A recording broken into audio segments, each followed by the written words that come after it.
Hello everyone, this is Matt from Not Movie Hacks.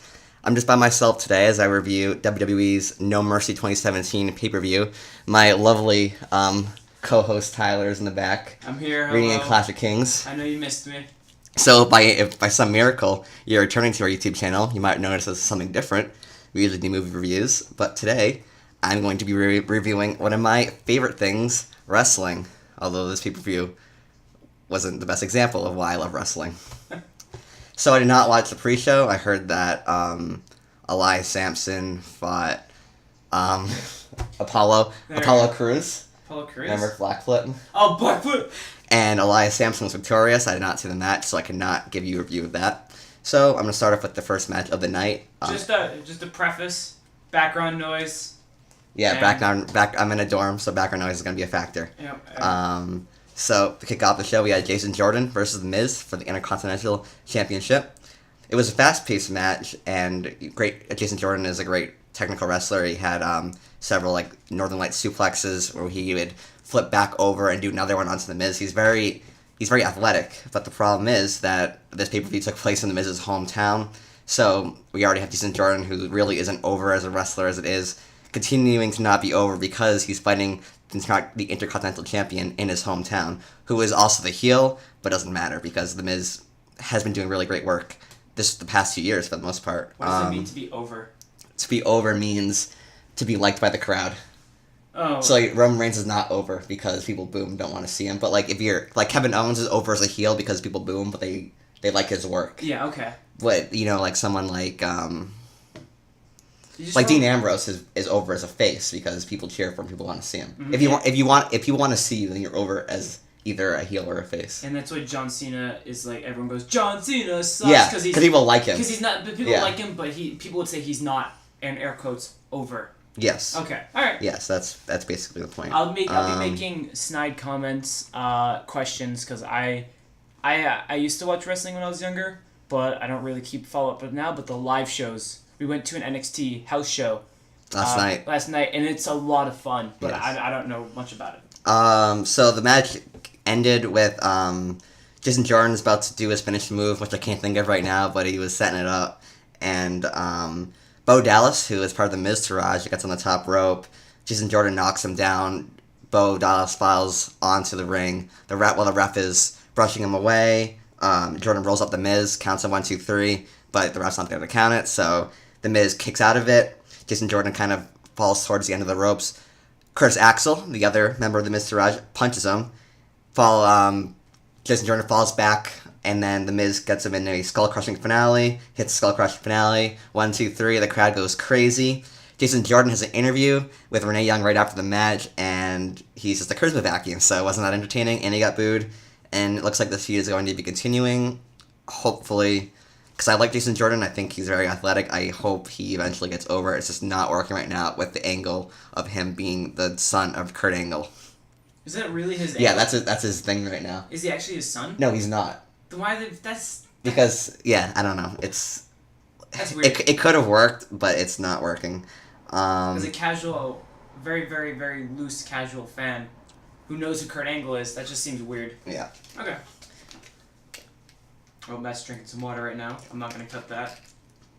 So the next match was Finn Balor versus Bray Wyatt, and the story going up to this was Bray Wyatt beat Finn Balor at the pay-per-view before SummerSlam, and then at SummerSlam, Finn Balor channeled his demon persona, defeated Bray Wyatt, and then Bray Wyatt went on this rant about how it's only face paint and that Finn Balor cannot beat Bray Wyatt man-to-man, even though I think he did in the pay-per-view before SummerSlam, but I could be wrong about that. So they had a match a few weeks earlier. Goldust fought Bray Wyatt.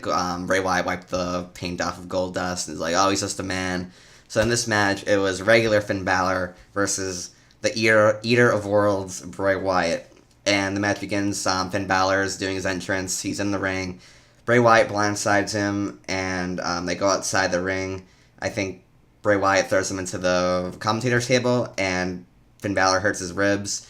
As Finn Balor is being escorted out of the ring, back up the entrance, Bray Wyatt basically calls him a coward, and then Finn Balor rushes towards the ring, the match begins. Bray Wyatt dominates most of the match until Finn Balor gets him caught between the ring apron and the end of the ring and just starts wailing on him. Finn Balor was selling his ribs the whole time, and it was very believable, and it was just a good addition to the match, I think. The match was very good. I really enjoyed this match, to preface it.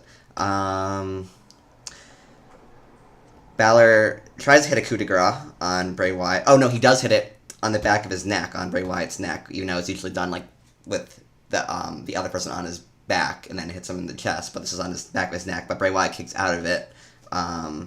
Bray Wyatt tosses Finn Balor around, not much care into it, hurting his ribs again. It was interesting. And then Bray Wyatt goes in the second rope, sits in like this trance state for a very long period of time because he just feels like he's been overpowering Finn Balor. You know, he's channeling Cthulhu or whatever was on his shirt.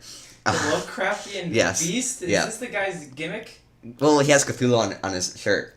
Oh. So, I mean, I don't know. He's like something.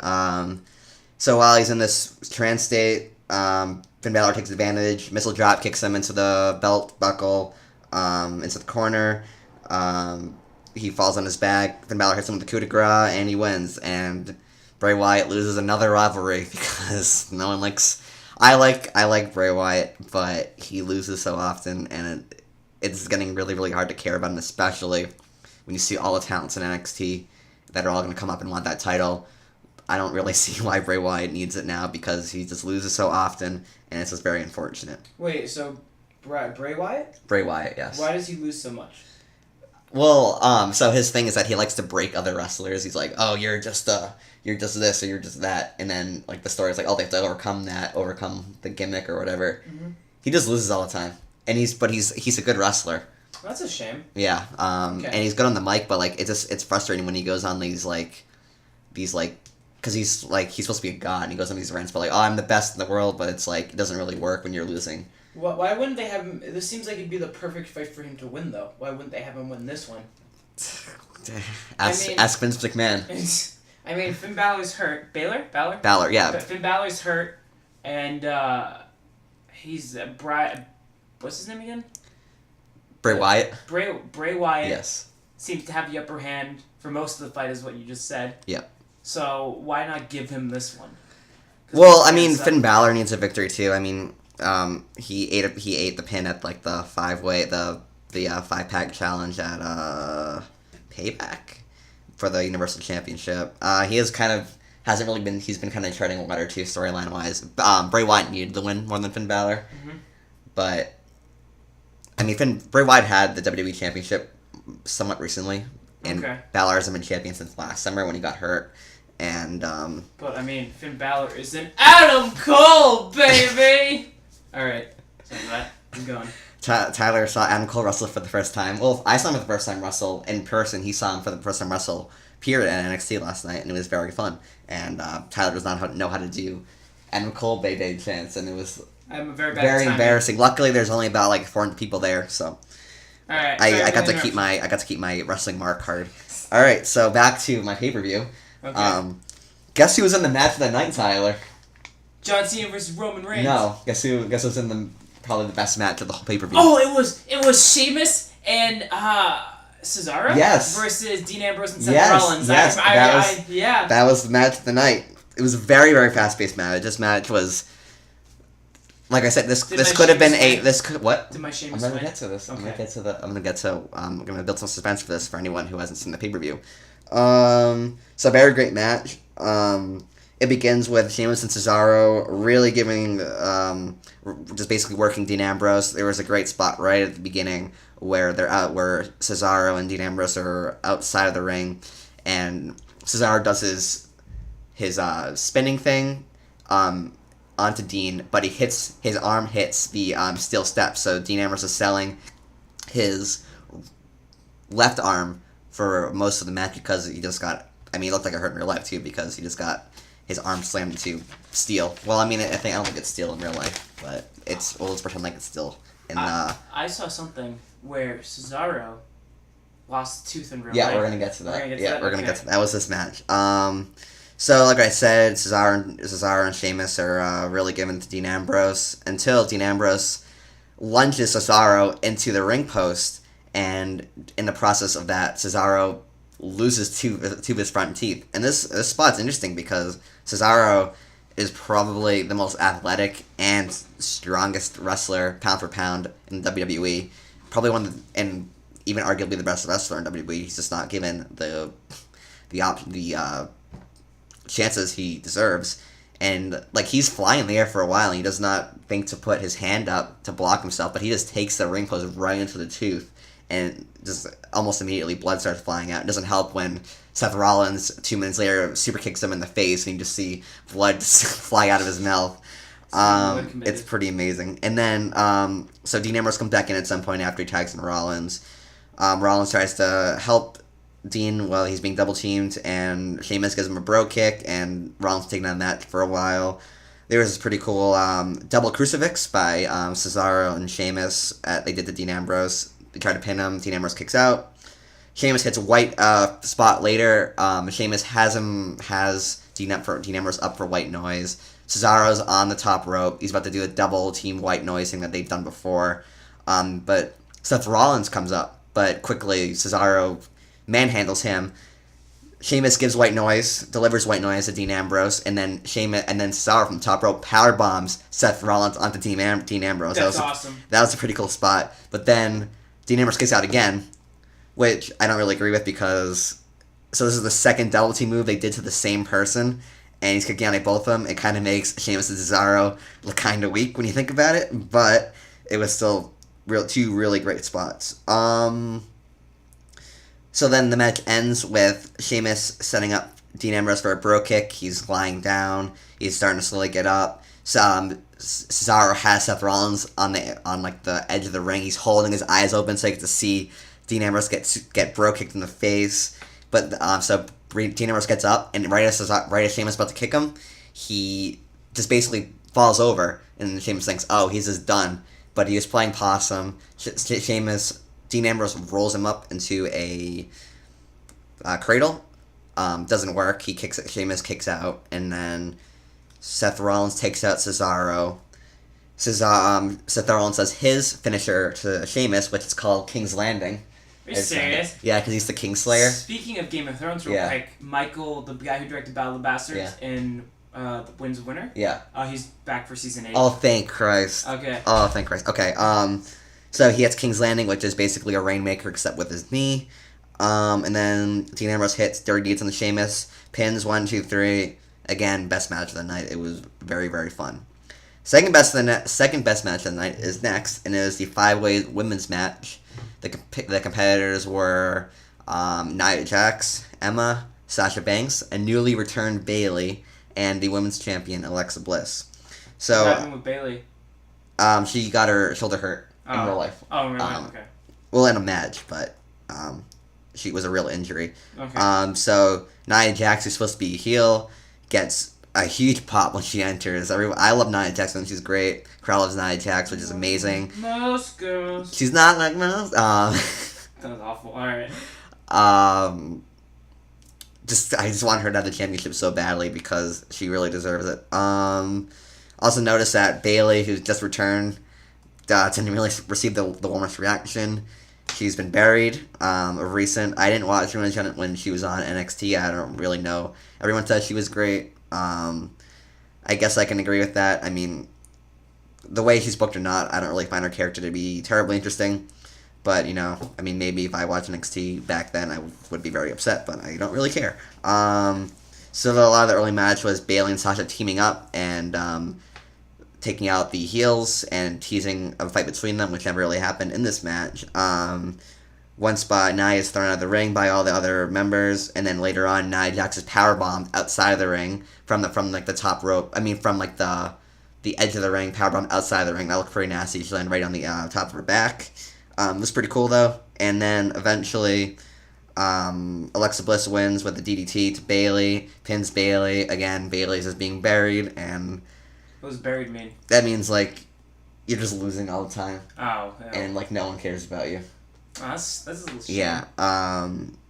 It was great. It was a really fun match, really well choreographed a lot. Every wrestler basically had their time to shine. Sasha Banks and Bayley had some good back and forth with trying to pin Alexa Bliss. Again, good match. But next is a match I was really looking forward to, and for me, it did not live up to my expectations, and that was John Cena versus Roman Reigns. Was this the fight of the night? The final fight? No, this is this third to last fight. Okay. Surprisingly. So story of this is that Roman Reigns is a corporately created top guy who's not really the top guy, and John Cena's calling him out for it. And John Cena had some really, really nasty promos against Roman Reigns prior to the main event, prior to this pay-per-view, and Roman Reigns really had nothing in return. Again, I mean, it was pretty clear that Roman Reigns was going to win this match because John Cena is going out to film a movie, and, there's nothing we can do about it because he just keeps winning, and people keep booing him, and there's nothing we can do about it. There's plenty of other talent that could be top guy, and that people would have, like Seth Rollins, Dean Ambrose, Oni Lorcan. I don't know who that is. The guy you fought, remember, like the really stiff match we saw at NXT? Oh, where they're just slapping each other a bunch? the thinner guy. Yeah. I don't know why I think he's awesome. I'm gonna talk more about that match later because I wanna compare it to another match that happens later on. So the match starts and Roman Reigns takes the offensive early, takes offense early. He's very, very slow working. A lot of sleeper holds. A lot of just John Cena trying to get offense going. He sold a little cartoonishly at the beginning. I honestly thought it was going to be a repeat of like the Shawn Michaels Hulk Hogan match at SummerSlam where Shawn Michaels was unhappy about the way the match is supposed to be booked, and he just oversold all of Hulk Hogan's moves, making him look like a joke. And that's what it kind of began like. And Cena was laughing and just acting very cartoonish, and Roman Reigns had the same face he always has. Nothing you can do about that. Eventually, Cena gets some offense going, hits an AA, and a super AA from the top rope, and again, Roman Reigns kicks out of it. Cena they crowd chants one more time for the super AA. John Cena goes, no, I got something better. Clears off two commentators' desks, puts Roman Reigns on one of them, about to give him an AA off one commentator desk onto the other commentator's desk. But Roman Reigns gets out of it, spears John Cena into one of the commentator's desks, and John Cena basically lands on his head, almost killing him. Jesus. What else happens in this really boring match? Cena hits another two AAs later, and Reigns kicks out. It was like one of those AAs. He hits it, rolls up again, hits him with another. Roman Reigns kicks out of it again. Superman punches John Cena. John Cena doesn't fall down. He just looks dazed, and then Reigns gives him another spear, pins him 1, 2, 3. That was it. Reigns wins. Lol. Was that seriously the fight? And that sounds like an awful fight. It was. I mean, the beginning was just just Roman Reigns carrying the match, and it was very slow, not very interesting. You think they did that on purpose? Make Roman Reigns carry the match? Just see. I mean, that's what. I mean, I'm sure, John Cena's like, okay, you want to be top guy, you need to kind of carry yourself like that. You're going to call this match. Yeah. So maybe something like that, and, I don't know. I haven't seen any articles about this match. Maybe Cena, second half of the match, kicked into high gear. It was like, you know what, I might actually make something of this. Even the second half, it was good. It lacked, any sort of, build-up. It just, all of a sudden, it's just John Cena hitting his finishers, Roman Reigns kicking out of them. It just lacked a lot of drama, especially because we know that John Cena can still put on great matches. He put on two fantastic matches against AJ Styles at SummerSlam last year and at the Royal Rumble. Again, AJ Styles can probably carry a broom through a pretty decent match, but still John Cena carried his own in those matches. Shinsuke Nakamura versus John Cena happened about a month ago on SmackDown. That match was 10 minutes long, and it was a million times better than this match, which was 22 minutes long, I think. Seriously? Yeah. That's awful.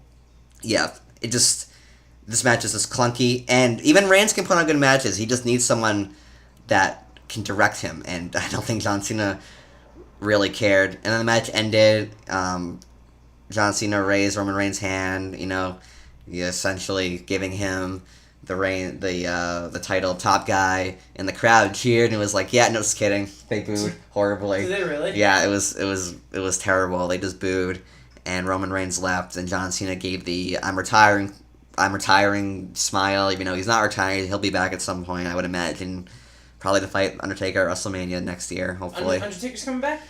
I probably. What? I think so. That's awesome. It seemed like he's gonna fight. He has to fight John Cena at some point because they've only fought once. Are you serious? Ever, I think. Why? Yeah. And that was like before John Cena was like huge. Why did they never put John Cena against Undertaker? I don't know. Well, That's weird. because Undertaker was always like a SmackDown guy. Cena was always a Raw guy for the most part. It was just a weird decision, and I think that a lot of people think that John Cena versus Undertaker is in the future. I hope that'd be great, but instead, this WrestleMania we're probably gonna get Brock Lesnar versus Roman Reigns for the Universal title. We're gonna get to that match later. And then Brock Lesnar's gonna win. Brock Lesnar's going to win that match. But going back to this match, Roman Reigns still isn't over. He just keeps winning and winning, and it's sad when people aren't booing John Cena. When people are saying, when there are signs saying, if Cena doesn't win, we riot. Usually, when Cena fights another person, it's always, if CM Punk loses, we riot. If Daniel Bryan loses, we riot. But instead, everyone was supporting Cena because it's just not going to work with Roman Reigns, and and Vince McMahon just don't get it. So you okay? Yeah, I feel the anger. Yeah. And it's just frustrating because I think Roman Reigns is a good person. Like, I don't hate him as a person, even though he's like some guy like on Twitter was like said like there's no God or something, and he's like you're super ignorant. It's like, dude, really. So that was the end of that match. Next we have the most disappointing, the most frustrating match of the night, and for some reason this was on second to last. It was for the Cruiserweight title, and the challenger was Enzo Amore taking on the king of the Cruiserweights, the Cruiserweight champion, Neville. What's a Cruiserweight? Cruiserweights are people who are under 205 pounds. Remember 205 Live? Yes. Yes, those are all the people there are contending for the Cruiserweight title. 205 Live is my favorite show out of Raw, SmackDown, NXT, and any of that. I think that the matches are great. They're not allowed to do everything they could do in the indies, but they still have the best in-ring storytelling, the best, really, even out-of-the-ring storytelling, too. Like, the feuds have good build-up, the characters are well-realized, and the matches are just great. And, especially the blow-off matches, like the climactic matches for every feud feels fitting. I love 205 Live so much. I love Neville as Cruiserweight champion. And this could lead to good things, but I do not think it will. So let's get into it. Neville dominates the match for the most part, just kicking Enzo Amore around because Enzo Amore can't wrestle in real life. Can he not? No, he can't. Why is he such a big name then? Because he goes, I'm Enzo Amore, and I'm a certified bona fide stud, and you can't teach that, and everyone cheers to it. Oh. And he does this thing. Oh, he does. Remember the guy who talked a lot during that house show we went to? Yeah, who shut up? Yeah, that's him. Okay. Yes. Oh, okay. And he looked like he was like 5 feet tall. Yeah, the annoying. Yes, okay. yes. But people like him because he's quirky. Because he's annoying, and people can't pay attention. He appeals to the millisecond attention span that masses have. So Neville, what am I going with? So Neville tries to. It's under an error. I forget what it's called, but from the second rope, he tries to hit him with a big move. I can't remember what it's called. It's not the Red Arrow, I don't think. Enzo Amore gets out of the way. Enzo Amore hits him with a decent DDT from the top rope, a flying DDT. But Neville quickly gets the advantage again, kicks him around because that's all Enzo can do is sell. He can't fight. He just sells moves for the whole time. Then Enzo gets thrown in the ring, gets thrown towards the towards like the announce table area, and he grabs Cruiserweight Championship belt and is holding it. And Neville is getting mad. He's like, I want my title. Enzo gets back into the ring. The ref takes the belt from Enzo, is bringing it back outside, and while he's distracted, Enzo kicks Neville in the balls. Neville falls over. Enzo rolls him up, pins him 1, 2, 3. Enzo Amore is a Cruiserweight champion. Are you serious? That's awful. 2 moves against Neville. The guy who's had other than his brief loss to Akira Tozawa, he's had the belt for like 10 months or something, and he's been dominant. He's been saving the Cruiserweight division. He's been awful. A highlight of it. Horribly. And he's been putting on these fantastic matches regularly. And just because Enzo Amore has a catchphrase, he has the belt now. And it also doesn't help the fact that Enzo Amore has backstage heat that everyone knows about. He's been buried these past few weeks verbally. The Miz buried him on Miz TV.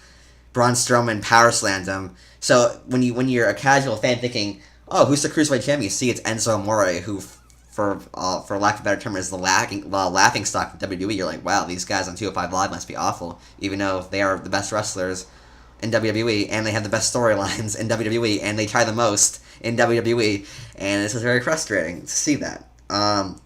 Hopefully, this doesn't last very long. I mean, hopefully, this pops ratings for 205 Live, because 205 Live needs ratings, because they're like ranked like 18th on all WWE Network shows. There are 18 WWE Network shows that I did not know that get more regular views than Seriously? 205 Live. Yeah, like repeats of other things get more views than the 205 Live. Why? Which is awful. Because it's just, the setup is just not like, I'm not going to go into it, it just takes too long, but it's too bad because 205 Live is really coming to its own, and I look forward to watching it every single week. If I do top 10 matches of the year, there's going to be at least one 205 Live match on it, because they need the credit they deserve. Okay. So that's all I can say. Hopefully, Enzo loses it soon. Maybe give it to Cedric Alexander. Maybe give it back to Kier Tozawa. He didn't have the reign that he deserved. Give Titus Brand something to do. That'd be great. But unfortunately, I can't see the future. And the final match of the night was Lesnar versus Brock. Fuck. Lesnar versus Brock? Is he playing like a negative version of Brock. himself? Brock. So Brock. It's like what's Superman and Bizarro?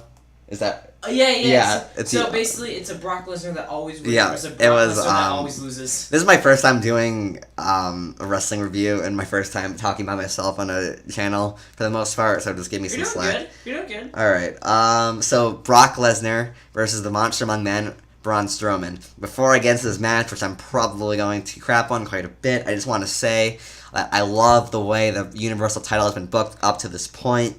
It's been booked so much better than the World Heavyweight Championship on SmackDown. Why has it been so much better? This belt feels so important, because, so like, a problem that I have is that Brock Lesnar isn't there to wrestle a lot, but, like, it also helps with, like, the belt's, like, importance. It's like, oh, like, his belt's rarely defended, so, you know, when it is defended, it's a big deal. There's been so many great matches building up to this, with, like, the 5-pack challenge at Payback, when Samoa Joe won that. Great Balls of Fire match between Samoa Joe and Brock Lesnar, although it was short. I mean, Samoa Joe still looked good, and Smelly Joe still looked good, and he's more over after that match than he was before the match. I love Samoa Joe. I've been watching him since he was on TNA, since I was a kid, for probably over 10 years. Samoa Joe is just the man. And then after that, at SummerSlam, we had the 4-way match. Roman Reigns versus Samoa Joe versus Braun Strowman versus Brock Lesnar. Fantastic match. It was just a bunch of big men. It was just a car crash of big moves. Braun Strowman destroying Brock Lesnar, putting him through power slamming him through 2 different commentators' tables, and throwing another commentator table on top of him. I was so excited for this match because it was one-on-one. It was going to be 2 strong men just hitting each other with finishers. It was going to be outside the ring, and it was just going to be chaos. But no, what we got was a wrestling match, which is not Braun Strowman's forte. He should be throwing. I really like Braun Strowman. I think he has a lot of charisma, and he's just so intense, and he had a really great last man standing match against Roman Reigns. He just needs to be overbooked. That's the only way, because as a wrestler, he's not very interesting. He's not very good as a wrestler. He needs to be throwing throwing announcer chairs with one hand, and putting people through tables, and screaming, and getting out of ambulances that just been crashed into walls, and it's amazing. He's great, but not in this, and especially because it didn't really seem like Brock Lesnar was super into it. What happened in this match? It was just a lot of wrestling, not a lot of intensity. The crowd didn't seem to be super into it. Braun Strowman hit Brock Lesnar with a World Strong Slam. Now that's Mark Henry's finisher move. It's just a slam, power slam. Brock Lesnar kicks out. Brock Lesnar gets him into an Anaconda Vice, I think it's called. It's just an arm bar. Braun Strowman gets out of it eventually, hits him with another World Strong power slam, but doesn't capitalize on pinning him because his arm's hurt. And then they wrestle for a little bit more. I honestly kind of dazed out during this match because it was just nothing was happening. And then Brock Lesnar hits him with one F5, just one finishing move. Pins Braun Strowman. Braun Strowman eats his second pin since he's had this monster push, and it then it just happened, and then it was over. And all the intensity that was in SummerSlam. What happened? Brock Lesnar won with one finishing move. Oh, okay. It wasn't super clear. All right. Lame. And all the intensity from SummerSlam is just evaporated. And now it's just so clear that we're getting Brock Lesnar versus Roman Reigns for the Universal title because they're two strongest booked people. And I don't want to see it. I don't really think a lot of people want to see it either. I want to see Kenny Omega versus AJ Styles. But, of course, that's not going to happen. Again, this is just more build-up to a WrestleMania match, and we're just going to watch Brock Lesnar destroy other awesome talents on Raw until WrestleMania, where Roman Reigns can take his title and be top guy, and then WrestleMania is going to end with just monsters, boos, and Roman Reigns will still not be over with the crowd. So these are my thoughts on No Mercy. It had some pretty good highlights, but the lows of this pay-per-view were just crushingly low, especially compared to the expectations that they set up for these matches. This could have been a WrestleMania or SummerSlam worthy card, but instead we just got a bunch of disappointments. So I want to thank everyone for listening. Again, this is my first time doing this by myself. I have a tendency to talk kind of fast, and maybe I was somewhat unclear with what happened. I apologize, but I do. That's what I'm here for. Yeah, but I do love wrestling very much, and I would love to keep talking about it, and I love to hear what everyone else thinks. So if you'd like to leave a comment, tell me what you think, tell me what I can improve on this podcast kind of thing that I'm doing. It's like a podcast format. Yeah, it's just a review. I'll probably be doing more wrestling reviews if this does well. I'll probably be doing them anyways, honestly. Yeah, I mean, not really matter. New Japan has a pay-per-view coming up. Should be good. I might watch that. Ring of Honor. I like all this stuff. Again, remember to like and subscribe. We have a ton of movie reviews on our channel already. Yeah. We have a BoJack Season 4 review if you want to check that out. Thank you for watching, and have a good day.